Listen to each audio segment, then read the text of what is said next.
The J. Michael Show. Welcome to another episode of the J. Michael Show. My guest today is kind of an old neighbor of mine. We both lived in Mississippi at one time, and he's known for Land of the Lost. He's known for Days of Our Lives, and he is a wonderful actor. Let's meet Wesley Eure. Hey, Wesley. Hey, how are you doing? Yeah, Ah, Hattiesburg, Mississippi. You live in Ellis, right? And then Ellisville. Laurel? Yeah, Ellisville's about 20 miles north, something like that. Yeah, exactly. Yeah, Yeah. I thought for the longest time, I thought you lived in Laurel, and it was actually Hattiesburg. yeah, Hattiesburg, right? Okay. But you Yeah, were, I was born in Baton Rouge, Louisiana, and then my mom and dad got a divorce, uh-huh. and so she moved us to me and my sister to Hattiesburg to live with my grandmother while she went back to college. Well, that was going to be my next question is where all have you lived? Oh man, Illinois. My mom became a professor. She came back to Hattiesburg, picked us up. We went to Denton, Texas. She Mm-hmm. was teaching at Texas Woman's University. Then we went to Southern Illinois University up by St. Louis, East St. Louis, and then we moved to Las Vegas. Mm-hmm. My mom was heading up the drug abuse program for the state of Nevada, and so I went to high school. My last year in high school was in Las Vegas, and I got to go to the opening of Circus Circus, the opening of the International Hilton where Elvis was playing. Vegas back in those days, of course, it was the mafia run. It was fabulous. Mm-hmm. And there was nothing in Las Vegas, nothing. It was all desert. And now you go there, it's like, it's bumper to bumper, 7-Elevens. Wow. Oh, crazy, crazy. So where along the line did you end up on Land of the Lost or as an actor in general? Just when did you begin acting? Well, I was in Vegas. After school, I had a job at the Frontier Hotel selling artwork in the Mm-hmm. lobby. Mm-hmm. And it was this cheesy artwork.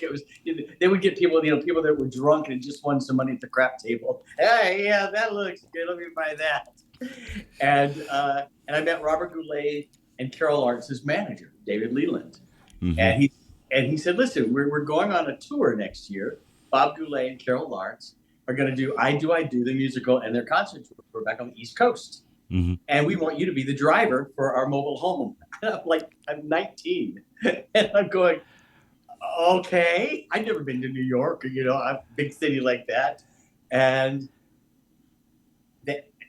come the spring after school, I packed up and flew to Westbury, Long Island, and started driving a big Dodge Travco motorhome. It had the Bob Goulet show on the side. And here I am, 19 years old, with these big stars, because it was Bob Goulet and Carol Lawrence were at the top of their game back those days. Uh-huh. And I'm driving them from place to place.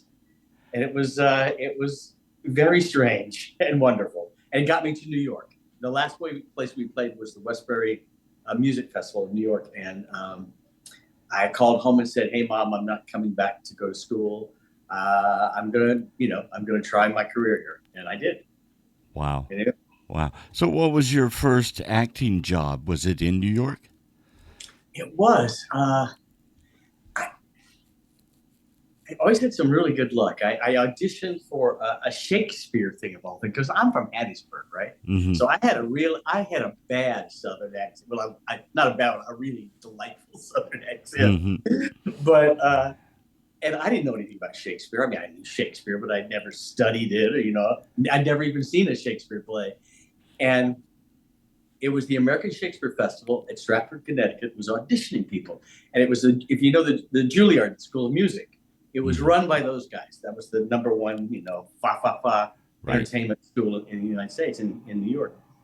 And I went and they said you had to do two pieces of Shakespeare, and I did two sonnets. I went to the library, and I learned these two sonnets. I did them. I got the job of Ariel in The Tempest. I was understudying Ariel, and I had no idea that this was the top theater company in the United States at the time.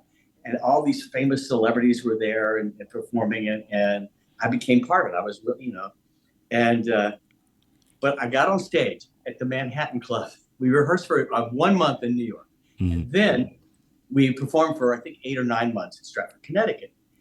So we're doing The Tempest and Merry Wives of Windsor and stuff like that. So I get on stage the first day with my book. I don't know Shakespeare. And I go, all hail, grave master, grave so hail. I come to answer thy beck and call, be it to fly, to swim, to dive into the fire. And they go, Wesley, not on our stage. And I go, what's wrong? And they go, your accent. I go, what accent? And they so there was this speech therapist named Liz Smith. She was really famous. There was a movie called Julia that she was the therapist for, but everybody was terrified of her. Every day, the entire time at Stratford, I had class. And instead of going running and jumping, I had to go running, jumping, right, ghost, host. And so I lost my accent. And the last night of Stratford, after 9-10 months there, they had an actors pub, and she got a little tipsy. Liz Smith did. And she came up to me. She was from England. She goes, Wesley, darling, she said, the most regrettable experience I've had this entire season at Stratford has been to make you lose that wonderful accent. and that was my welcome to the professional acting world. Yeah, I can imagine you. I can imagine you saying, "To be or not to be."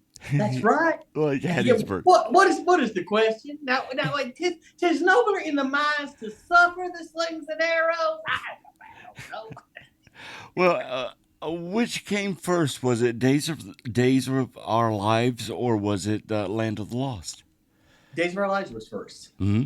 And I got the job of Mike Horton on Days of Our Lives, which I did for many, many years. And then I went to a pool party. So this is like people ask, how'd you get into business? You audition a lot? No. A friend of mine at the time, I just got into Los Angeles. I'd gotten a job on Days of Our Lives. He said, I'm going to Sid Croft's house. Remember Sid and Marty Croft, who produced Puff and Stuff and Lidsville and Land of the Lost. And he said, we're gonna swim. I go, okay. And I thought it was going to be a big party. Well, it was just like 5 of us. Right. And I spent the whole day talking to Sid. We had the best time. And at the very end of the day, Sid looked at me. And in fact, he just told this story recently. He looked at me and he said, you are perfect for my new show. Here's the casting director's number. Call her on Monday. I want you in the show.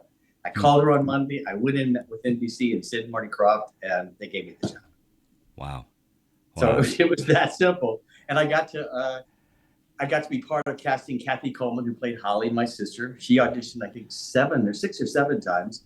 And the guy that played my dad, Spencer Milliken. And that's one of the reasons we all look alike. And we have that chemistry in the show. Interesting. Okay, so you're on the set of Land of the Lost, which was one of my favorite shows in the 70s. Yeah, I loved watching you on that. And what was it like shooting with so much like green screen and effects and things like that? Well, it was great. Back then it was called blue screen. It was before green screen. It's called chroma key blue. Yeah. And we had so much fun. I mean, well, first of all, because they were both NBC shows, Days of Our Lives and Land of the Lost, I got to do both shows. Mm-hmm. So the Cross made a deal with NBC with Days of Our Lives that I could film all of my scenes on Days of Our Lives in the morning. Mm-hmm. And then I would drive over from Burbank over the hill to Hollywood, and I could do Land of the Lost. Mm-hmm. So, and the cast of Days of Our Lives, they hated it because for 3 years I got to do all my scenes first and leave. They had to wait around until I finished. And so in the morning, I'm crying that my girlfriend's leaving me. The mafia's after me. I'm having problems.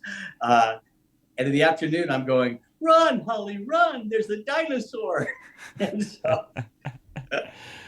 Were you active in any way with the claymation of the dinosaurs, or did you get to watch things that they had created for the show? No, they did that before we started filming. In fact, a new book just came out about Land of the Lost, and it's like 350 photographs of the guys that did the animation. It just, I think about 3 weeks ago, it's on Amazon. They'll kill me. I don't know. I can't remember the name, but it's all the back animation for Land of the Lost. Mm-hmm. And our show was written by the Star Trek writers. David Gerald was our head writer. Now, David, if you're a Star Trek fan, he created the Tribbles, Trouble with Tribbles. Mm-hmm. Walter Koenig, who played Chekhov, created Enoch, the talking sleestack. And we had DC Fontana, Larry Niven, Spinrad, and Mike Westmore was our makeup artist and created the Sleestack and Bakunis and Chaka, and he also did all the Star Trek monsters. So we're kind of like the little brother of Star Trek. Wow. But it was interesting because we had two sound stages. One sound stage was a jungle with a lagoon and an exterior of our cave. It was huge. Mm-hmm. And the other sound stage was the interior of our cave, and then the caves of the slee stack and the pit, and then a blue screen. And it was half of the sound stage. The wall was painted blue, chroma key blue. The floor was blue. And we got on there and we, the dinosaurs were in film. Mm-hmm. We were in videotape, and they tried to meld it together at live, and it didn't work. Right. The first year it didn't work, and they panicked. They didn't know if they had a show or not. And the Disney people came in, and they worked with the animators and all that stuff, and they were able to solve the problem, and for the first time made history. Mm-hmm. And they were able to, so we'd get to look on a monitor at the dinosaurs like Grumpy going like this, and then they would shrink us down, fit the proportion of Grumpy, and they'd say, look at that light up there, that's Grumpy's head, now run this way. And it was amazing, Well, some of the dinosaurs were also puppets, right? So you had to act with puppets. Yeah, well, like Dopey, Kathy Coleman's Holly's Mm-hmm. pet dinosaur was animated, was stop frame animated, but when they did a close up, it was a puppet. Mm-hmm. Grumpy at the opening, because I sing the theme song of Land of the Lost at the very end. Marshall, Land of the Lost, and then Grumpy roars into the camera, and that's a puppet. Wow, that's amazing. Okay, and today you are touring around the country. You go to different conventions with a Land of the Lost display. Tell me about your touring. Oh man, Kathy Coleman, who played Holly, and I are best friends. Mm-hmm. She was 12 years old, and I was actually in my 20s, 2016, when I was on Days of Our Lives, Land of the Lost. But we're best friends. She's moved to Palm Springs, where I live, and we have the best time. And sometimes Phil Paley, who plays Chaka, comes with us. And we've been just going to Comic-Cons and we're celebrating this year's our 50th anniversary, which is ridiculous. We were with Sid Croft, who is 95 years old. Mm-hmm. And he said, Wesley, can you believe all these years later, 50 years, and they still remember us. Mm-hmm. But we've been going, and we bring our yellow raft, because that's in the opening of the credits. Marshall, Will, and Holly on a routine expedition met the greatest earthquake ever known. High on the rapids, just struck their tiny raft. And plunged them down 1,000 feet below to the land of the lost. The Grumpy goes roar. But so we bring a yellow raft with oars and yellow life jackets, and we have Dopey's head, and we've got Sleestack heads, and everybody gets in the raft, all of our fans, and we do screaming photos over the waterfall. And we have more fun. It's just a lot of fun. Yeah. I've seen your Instagram. You're often posting photos of people in the raft with you, sometimes famous people. That's wonderful. We've had more. The cast of the Brady Bunch, the Little House on the Prairie, the Waltons. Loretta Swit just got in from MASH the other day. Well, I say she got in. She didn't get in. She wanted her photo, but she says, I'm a major. I do not get in the raft. I stand outside the raft with the oar. And she did. I mean, Jerry Mathers, the Beaver, John Schneider from, Dawn Wells from Gilligan's Island. I mean, we've had more celebrities get into our raft. And what's fun is usually at the beginning of the show, a lot of them are very reticent. What's all this yelling and screaming over there? And by the second day, they're begging to be in the raft. We had Patrick Wayne, John Wayne's son. We were doing a show. We were doing Monster Bash, I think outside of Pittsburgh. Mm-hmm. And he didn't want to get in the raft. And his manager made him get into the raft. So he took a picture. The next morning, Patrick comes running up to our table and goes, Wesley, Kathy, I have to have another picture in the raft. He said, my Instagram, my Facebook, it blew up. I need more pictures. Oh, that's phenomenal. Well, we have so much fun. Yeah, how did you get started doing this? I mean, what was the idea there that made you start doing these touring events with it? Well, it was Kathy's idea. And, we go to these shows. I'm late to coming to these shows. Kathy's been doing them for years, and I didn't do them because I'd been working on other projects. Like, I was like Dragon Tales for PBS and stuff like that. Mm-hmm. So, one second. Okay. Sorry about that. It was a call. It came in on the on my iPad. Oh, So, goodness. we do these shows and everybody's doing, you go and you meet a celebrity if you want to get an autograph, and then the photo is the exact same. We said, let's create an experience. We're going to be there. Let's make it fun. So we brought the raft. We bring the yellow oars. We bring the yellow life jackets. So you get props. You get in the raft. I direct you. Make sure the oars are the right position for the photos. We have everybody scream and all that stuff. So for a moment, our fans get to be part of us in Land of the Lost. And it becomes inevitably we hear it was the best experience at the convention, or this is the photo that I will cherish forever. Wow. So some of the props that you have in this, are they original from the TV show? No, we have an incredible group of fans. And there's a guy named Howard White who has been building like a pylon, the giant golden pylon that we walk into, and it's infinite with the crystals. He bought a Sinclair dinosaur, one of those green dinosaurs, painted it to look just like Dope. He brings that. We can ride on it. I mean, people bring backdrops, depending on the show, what we can bring and who's in the area. But we've had people make the matrix table with all the lit crystals. They do it life size. We've had several of those. It's been truly amazing. Wow. We have our Facebook, which is Land of the Lost 1974-76 TV series, has just blossomed in the last year. We have thousands of fans, and it's one of the most interactive groups that I've ever seen. And we just have this, we were lucky as kids, the 70s, when Saturday morning was for kids. Right. And it was a very special time. You had that, that from like 7:30 in the morning till like 10:30, 11 o'clock. And the parents could sleep in, and you have our bowl of cereal, and we watch the TV screen. And we all had that shared experience. And so when people come up to our table, there's already a common shared kind of emotional connection to all of us because we were all there together. And we have some amazing stories that people will tell us. There was one gentleman that came, he was in his late 50s, and he was crying. He goes, listen, I'm sorry. I don't mean to cry. I'm sorry. He said, but let me tell you something. He said, Land of the Lost helped me through a really rough time. He said, when I was a little kid, my mom and dad were getting divorced. And between the second and third season, we lost our dad in Land of the Lost, and our Uncle Jack comes in. And he said, my dad was leaving. I didn't think I could handle it. My family was being split apart. But then I saw that your dad left, Uncle Jack came in, and your family survived. And I said, I know it sounds corny, but it gave me the strength and the knowledge that my family could survive. And we have many, many instances like this. And it's just so rewarding, It's not just sitting behind the table. We get to have a shared experience, and we also get to fanboy and fangirl out. We get to meet, we'll sit next to Lou Ferrigno or Charo or, Lindsay Wagner, and we just go, oh my God, I'm right next to them, that kind of stuff. So right.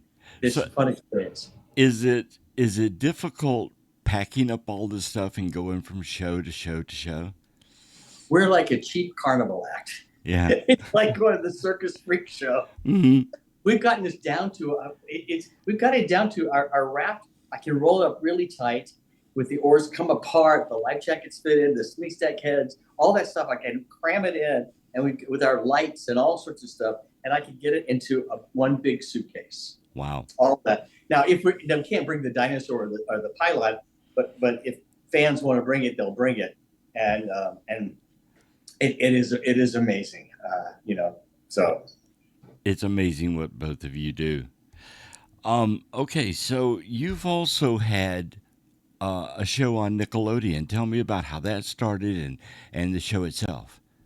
Well, I hosted Finders Keepers for Nickelodeon, and that was right at the same time Double Dare. So it was Double Dare, Finders Keepers at the time. I'm a huge game show person, and if you like the Game Show Network, I'm on all the time. I was a regular on the old Password, I got to play with Elizabeth Montgomery and Betty White and Vicki Lawrence and all these amazing women. And then I was a regular. I did Match Game and stuff like that. But I always wanted to host my own show, and I did a couple of pilots for NBC. But I finally got my very first hosting show, which was Finders Keepers. So I did 2 seasons of that, and we filmed it in Philadelphia in an old IMAX theater because the set was a 2-story house, so it had to have a lot of high spaces. And every parent in America hated us because the show was you had to solve a hidden puzzle, and then you won the right to go into one of these 8 rooms and just destroy the room. So I'd give the kids like a clue, like we'd be in Mom and Pop's bedroom. I go, Grandpa takes these out at night. So we're looking for teeth, right? And they have 60 seconds and they get to find the hidden teeth, and they get to break everything. Everything is breakable. Even the computer screens, you could just break anything and look for it. And so there was a home game. Oh goodness! Oh man! Oh my God!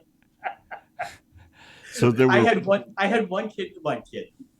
I'm so one an adult come up to me at a show recently. Goes, I was a contestant on the show. I go, really? He said, I figured out how to win. I watched the show and I figured out how to win. I go, maybe you figured out how to win. He goes, I figured out how to win. He said, I saw that when you gave the clue, one of the cameras would focus on where the item was, so the audience knew where it was.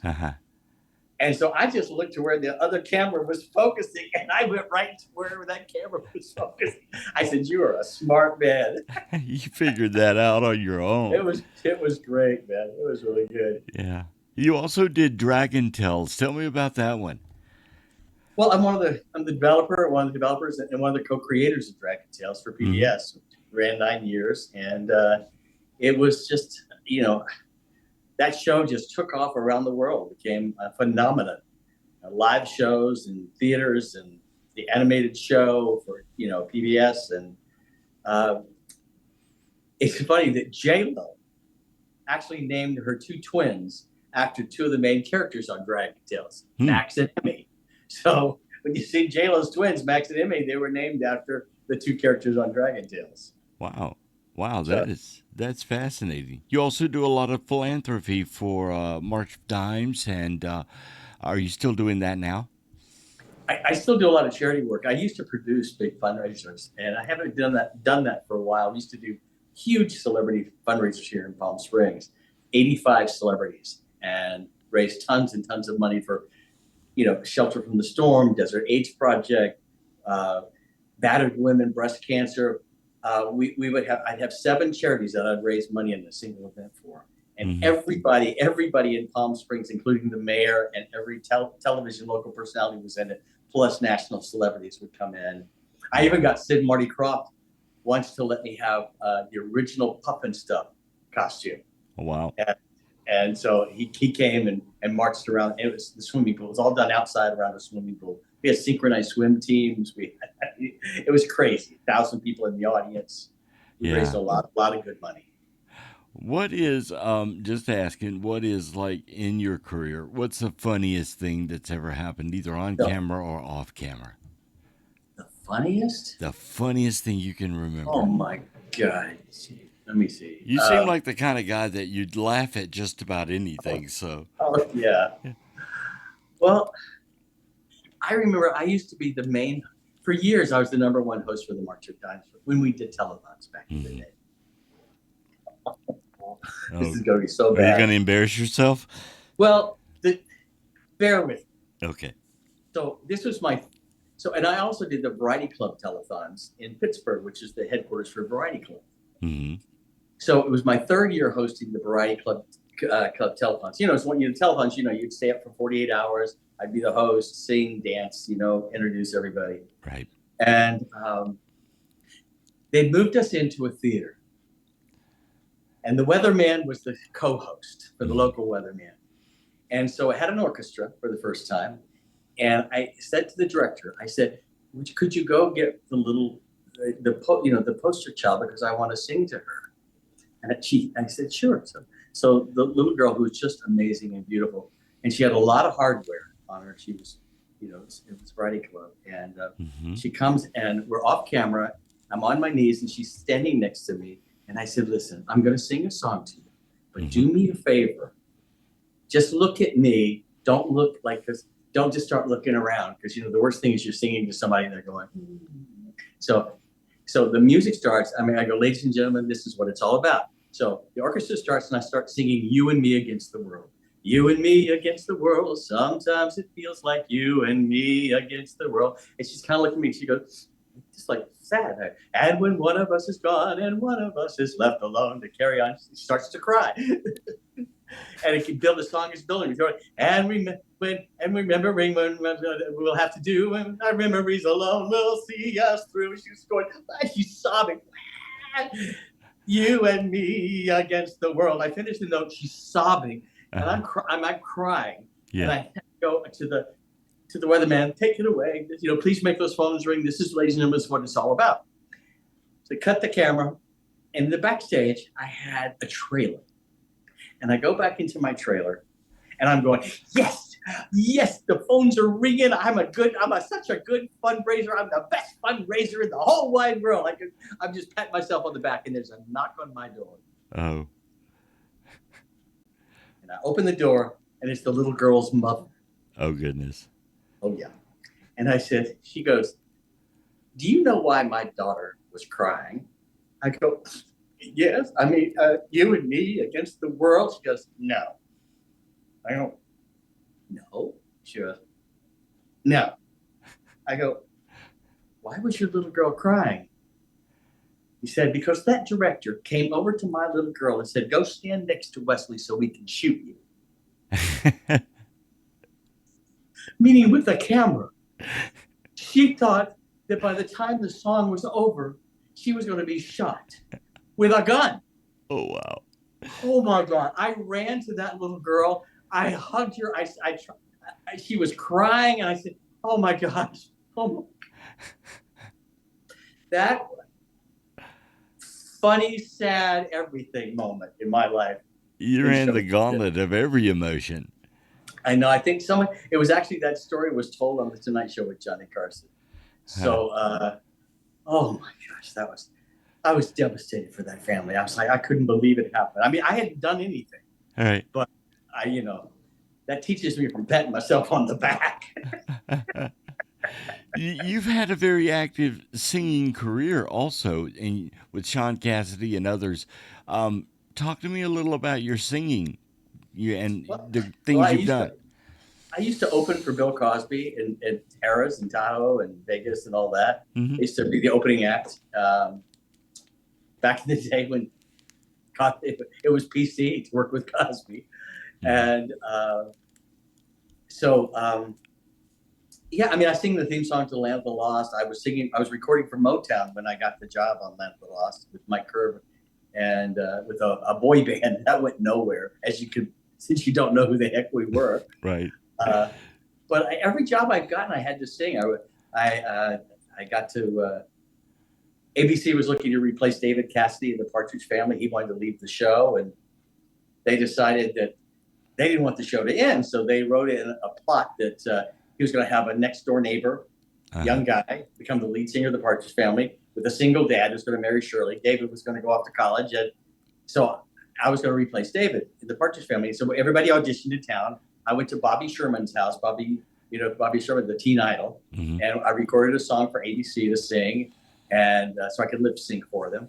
And went to ABC. I lip sync, got the job. And then David heard that I was coming in. And he goes, I think I'll stay. Gosh. So that was that moment in time. Throw that job out the door. Back in those days, we all knew each other. I mean, it was a different kind of a world back then. Mm-hmm. Sean Cassidy and Lake Derrick used to come swimming at my house. Mm-hmm. This is even before Sean Cassidy had a TV series. He was just the brother of David. And we knew all those guys. We were all, we'd go to the same parties, the same, Tiger Beat and 16 magazine parties and things like that. So we knew each other. Right. So that's another aspect of all of this. You were a teen idol. How did that feel? Odd. Very odd. Odd. Describe it. I did. That was not who I perceived myself to be. Mm-hmm. So I would go, I didn't get it. And, I'd go to a grocery store and see my face on covers of magazines and go, it was just so odd. It happened very quickly. I've been very lucky in my life. Yeah, you have. And then later on, you showed up on an episode of Chips, right? In fact, I'm having dinner tonight Uh-huh. with Rick Rosner, who's the creator of Chips and the executive producer of Chips and created Hollywood Squares, one of the creators of Hollywood Squares. I'm going to have dinner with him tonight. Wow. But it was an episode of, it was Lake Garrett. It was all about Lake Nicotine Island stuff. And they had roller skating was the big fad back then. So they had every celebrity you could imagine at the roller rink. It was Flippers in West Hollywood. And, the laughing people, it was Earl Holliman, the Walton kids, everybody. And I think I was Melissa Sue Anderson. I think it was my skating partner, from Little House. And we all signed a contract that said we didn't get paid, that any monies that were coming to us went to a charity, which was fine. And it plays all the time. You see it. There's clips all over the place and, zipping around on a roller skate. Okay, so besides touring for your Land of the Lost show at conventions, what current projects are you working on? Well, there's a new TV series I'm up for, and which I obviously can't talk too much about. Right. But I travel a lot. I have a place in Mexico. I'm leaving in 2 weeks for my winter retreat. Mm-hmm. And I'm usually gone to Mexico 5 or 6 months in Puerto Vallarta, and so I'm leaving town, and then we'll be back. And sometimes I fly back and forth to do shows, and otherwise I come back, in the spring. And Kathy and I begin our schedule of doing autograph shows. Right. When does your schedule begin and when does it end? What is your touring schedule? Well, it depends on the conventions. There's a convention almost every weekend, it seems, in the world. And in fact, there was a big one that just got canceled this weekend because of the hurricane, Spooky Empire in Orlando, which was a huge one. In fact, Sid Croft was going to go. But it depends if they invite us or not. Sometimes we're not a fit for a show, like an anime show or something like that. But if they're looking for retro or Dragon Tales, and also I'm a killer in a cult movie, the Toolbox Murders. So if it's a horror convention, I'm sometimes invited to those. It just depends on the promoter if we fit into their group of celebrities and we get invited, and so there's no fixed schedule. Right. You're not actively pursuing them. You're just you go when you're asked to go. Exactly. So we have 4 booked already for next year. Mm-hmm. And there's usually more that come in, as they start planning their shows and their guest list and things like that. Have you ever done, or do you want to do something like a Star Trek cruise? Kathy and I are the only show that Star Trek allows in other than Star Trek because of our relationship to Star Trek with the writers. And for the last 11 years, 10 out of the last 11 years, Kathy and I do the big Star Trek convention in Las Vegas at the Rio Hotel. And we just did a Star Trek convention in Nashville, and we just did one in Chicago within the last couple of weeks. To do a Star Trek cruise, but I wasn't on Star Trek. Right. So I would love to do it. And we've sort of become like the little brother of Star Trek, especially because Walter Koenig created Enoch. And also, Leonard Nimoy did the voice of the Tsar, which was the Man of Lights from our series, in the movie with Will Ferrell. Mm-hmm. So, which came out, it's a comedy version of Land of the Lost. Right. I was going to ask you about that movie and what your connection or did you help with it in some way or have any connection to it? Kathy, we did a cameo. It got cut. We were part of an ending that they cut. They put a new ending in and cut all the scenes for that ending. Mm-hmm. So we did it. Kathy and I did a scene with Will Ferrell and Anna Friel, but that got cut. And it wasn't Land of the Lost. It wasn't about a family. It wasn't a drama. It was, it was Will Ferrell, and he could not have been nicer. And the movie's funny, but it's not Land of the Lost. Right. And he even played a character once in another movie called Marshall Will and Holly. Marshall, Will, and Holly, but his character was Marshall Will and Holly. And, was he a fan of the show? Oh, huge fan. I went to the set at Universal, and they spent $200 million on the show. Right. And he sees me, and he comes running over. He goes, Wesley. He said, yesterday I sang the theme song, because he knew I sang the original theme song to Land of the Lost. And he was very gracious. I mean, he could not have been nicer. And so was Danny McBride, who played Will. I actually pretended I was passing a torch to Danny, the character Will, but they could not have been nicer. Wow. And, with today's CGI and all like that, it would be easy now to produce Land of the Lost as a sequel or a remake and probably be cheaper with the CGI. Is there any chance we'll see more Land of the Lost? There is. There were rumblings right before the writer's strike of a major project. Mm-hmm. And because of the writer's strike, things got put on hold. I'm told. I got a phone call. So hopefully, it's got a huge fan base. And the reason it holds up so well is because of the writers. It's really good science fiction. David Gerald said that he told his writers, we're going to write a science fiction show that airs on Saturday morning, not a Saturday morning science fiction show. Mm-hmm. In fact, Gene Roddenberry was asked to be the head writer. Mm-hmm. Marty and Sid asked him when they were at Paramount, and he just finished Star Trek. It just finished. And he said, I can't do it, but I've got this young writer named David Gerald who's perfect for your show. And that's what happened. Mm-hmm. But we have DC Fontana, Dorothy Fontana wrote some of the episodes, and Larry Niven and Spinrad, some of the top science fiction writers. And they were at the beginning of their careers. Yeah. So we're talking doppelgangers and time doorways, and it never just sits down, it never explains it. Because here's what a time doorway, here's what a doppelganger is. It just, they did it. It was very sophisticated for Saturday morning. Yeah, so the scripts still hold up, many of them.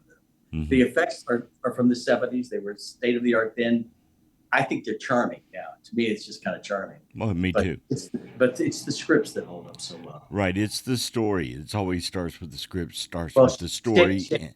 And they were wonderful stories, and you can look over the cheesy special effects when necessary because the story was so intriguing. Well, Shakespeare said it. Mm-hmm. The story's the thing. Right. So. It always has to be on the page. Okay, so if someone wanted to connect with you or follow you, how would they go about that? Where are you? Facebook, Instagram? Instagram. I also have a website. You can reach me. You can send emails or whatever and contact me at Wesley Eure, Ure.com. And you will learn way more than you ever wanted to or cared to know about me.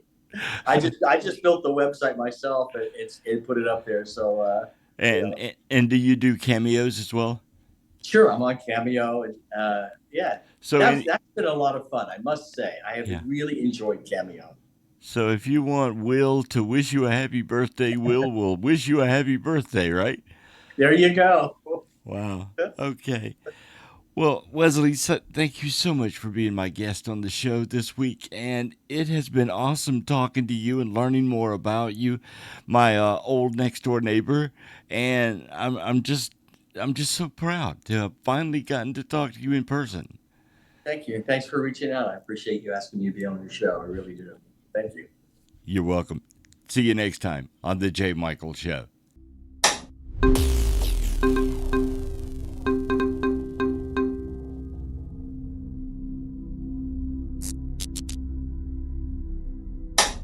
Goodbye.